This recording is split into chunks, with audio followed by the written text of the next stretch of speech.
C'est une série d'ateliers de formation que la Chambre basse du Parlement organise depuis les débuts de cette législature. Pour ce lundi, il s'est agi d'un atelier de formation au profit du Parlement national autour de la reddition de comptes. Et ce, à l'intention des députés nationaux membres de la commission ECOFIN. C'est un séminaire capital dans le cadre de l'amélioration de la gouvernance dans notre pays. Car comme vous le savez, cette fois-ci, il est obligatoire, la nouvelle loi portant finances publiques impose qu'avant l'examen d'un projet de budget déposé par le gouvernement à l'Assemblée nationale, l'Assemblée puisse voter la loi de reddition des comptes ou la loi de règlement.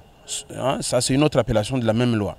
Pour éclairer les honorables députés avant l'examen du projet de l'exercice N+1 de s'assurer que la gestion des finances publiques pour l'exercice N-1 a été rationnelle et efficace. Cette remise à niveau des 2 jours s'effectue avec le concours du projet d'appui au Parlement. Le projet d'appui au Parlement est un projet de capacitation.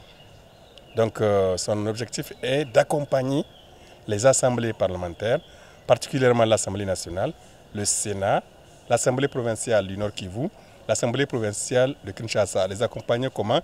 Les accompagner à se moderniser davantage. Ils travaillent déjà très bien, mais comme on dit, il faut toujours renforcer les capacités afin que la démocratie se renforce parce que le pouvoir parlementaire, le pouvoir législatif joue tout le rôle qui est le sien. Les bénéficiaires, eux, relèvent ici la quintessence de cette initiative. Les députés de la Commission économique et financière maîtrisent les outils de travail pour bien contrôler le gouvernement, pour bien apprécier les efforts du gouvernement, tout comme aussi pour bien apprécier les failles du gouvernement, c'est-à-dire établir qu'à ce niveau, le gouvernement n'a pas été à la hauteur des assignations qui lui ont été données par l'institution de contrôle qui est le Parlement et tirer toutes les conséquences constitutionnelles possibles. Avec ces capacités renforcées, les députés nationaux pourront bien remplir une de leurs principales tâches, à savoir le contrôle de l'exécutif national.